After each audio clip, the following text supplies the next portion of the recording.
बहादुर साहब 4000 CC luxury गाड़ी में बैठकर आते हैं। उनकी गाड़ी पर मकरूज मुल्क का सब्ज झंडा लहरा रहा होता है। टैंकी में 50 से 100 लीटर मुफ्त का पेट्रोल होता है। वो कुर्सी पर विराजमान होकर अपने ऑफिस में बैठकर सारे कैमरे आगे लगाकर 275 रुपए फी लीटर की बदखबरी ये कहकर सुनाता है कि मजीद इजाफे के लिए तैयार रहें क्योंकि मुल्क को बचाना है। ये कहकर लशपश गाड़ी में हाथ हिलाता हुआ निकल जाता है क्योंकि इस ऐलान से उसे खुद रत्ती बराबर फर्क नहीं पड़ता। कौम के दर्द में मरने वालों के बयानात का निचोड़ ये है कि मुल्क बचाना है तो फिर महंगाई बर्दाश्त करना होगी। जी बेहतर, मुल्क ही तो बचाना है। क्या आप इसमें हिस्सा डालेंगे? जी, आप जिनको सिर्फ 300 लीटर पेट्रोल की मद में हजारों लाखों रुपए कौमी खजाने से मिलते हैं और ये पेट्रोल 19वें ग्रेड के हर अफसर से लेकर बड़ी कार और बड़ी तौंद वाले हर मुस्तहिक मेंबर पार्लियामेंट को मिलता है।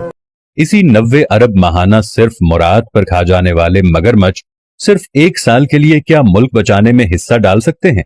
क्या अपने पैसों से हर चीज खरीद सकते हैं? नहीं, मुश्किल हो जाएगी ना।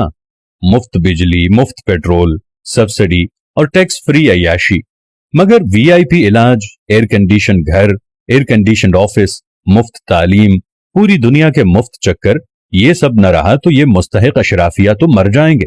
लेकिन हर बार रोते हुए कहते हैं मुल्क दिवालिया हो रहा है। इस दिवालियापन में किसी एक लीडर ने कभी अपनी मुराद वापस करने का ऐलान किया है आज तक? किसी एक बंदे ने 90 अरब रुपए की माहाना अय्याशी बंद करने का नाम लिया क्या? आप कोई सियासी हो, कोई जर्नैल हो, कोई जज हो, कोई आम अफसर हो, कभी किसी एक ने अपनी और नस्ली शहजादों की शाहाना मुराद का नोटिस लिया? नहीं ना। तो मुनाफिकों, फिर रोना किस बात का है? मुल्क के वसीतर मफाद में हमने ही सिसकना, रोना और तड़पना है, तो आपका इस वतन और तकलीफ से क्या ताल्लुक? हम मुल्क बचाने के लिए फाका करने को तैयार हैं। हमसे मुराद अवाम है, लेकिन इस बार अवाम चाहते हैं कि ये अशराफिया भी हिस्सा डाले। ये मुल्क सिर्फ हमारा नहीं है, ये मुल्क सिर्फ गरीब अवाम का नहीं, ये मुल्क सिर्फ सियासतदानों का नहीं, ये मुल्क सिर्फ जजों जर्नैलों का नहीं, ये मुल्क सिर्फ ब्यूरोक्रेट्स का नहीं।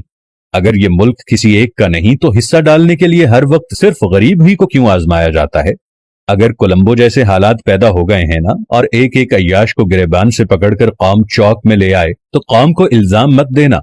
भूख, मुफलिसी, खाली जेब और खाली पेट इतनी बुरी चीज है कि ऐवान हिला देती है। अवाम आपसे कहते हैं कि गरीब के पास खाने के लिए खत्म हो रहा है। तुम लोगों ने आज भी उनका साथ नहीं दिया तो फिर कल मत कहना कि बहुत देर हो चुकी है। आए बिला तफरीक हम सब मिलकर जाती वाबस्तगी से हटकर मुल्क को बचाते हैं। किसी भी जमात से हटकर हम एक दूसरे के लिए सोचना शुरू करते हैं और मुल्क के बारे में सोचते हैं। मुराद में इस्लाहात से पहले वोट मत दें। सोशल मीडिया हो या मुल्क की गलियां, यहां हर जगह एक जबान हो जाएं, एक आवाज बन जाएं, वरना ये मगरमच्छ तुम्हारी खुशियां और इस मुल्क को खा जाएंगे। आज अगर इलेक्शन होने का टाइम ऐसे नहीं आ रहा तो पूरे मुल्क के अवाम एक जबान होकर इस चीज पर मुत्तफिक हो जाएं कि तमाम अशराफिया का हर किस्म की अय्याशी, मुफ्त पेट्रोल, मुफ्त बिजली, हर चीज दुनिया के दौरे खत्म कर दिया जाए और सादा तरीके से तनख्वाह पर गुजारा किया जाए। तब जाकर हम एक कौम बनेंगे। एक तरफ अशराफिया का ये निजाम और दूसरी तरफ गुरबा का ये निजाम कि इसके पास सुबह का खाना है तो शाम का नहीं है। प्यारे दोस्तों, हम सबको मिलकर एक मुहिम चलाना होगी। इस मुहिम में हम सबको, बाकी सबको अपने तई जगाने की कोशिश करना होगी। ये पाकिस्तान है तो हम हैं। आज पाकिस्तान को डूबता हम सारे देख रहे हैं। क्या ख्याल है कि अगर आज किसी और पर गुर्बत आई है तो कल तुम पर नहीं आएगी? पाकिस्तान का पैसा डिवैल्यू होता जा रहा है। कहां 120 रुपए डॉलर से 300 रुपए डॉलर तक पहुंच रहा है। हम कहां पर खड़े हैं? खुदा का नाम लेकर अपनी अपनी जात को छोड़कर सिर्फ पाकिस्तानी बनकर सोच लो। पहले पाकिस्तानी बनो, बाद में अपने लिए सोचना। अगर तुम अपने लिए आज खुद नहीं सोचोगे तो याद रखना तुम्हें दुनिया में कोई भी पसंद नहीं करेगा, क्योंकि आज हम अपना इमेज बहुत तेजी से खो रहे हैं।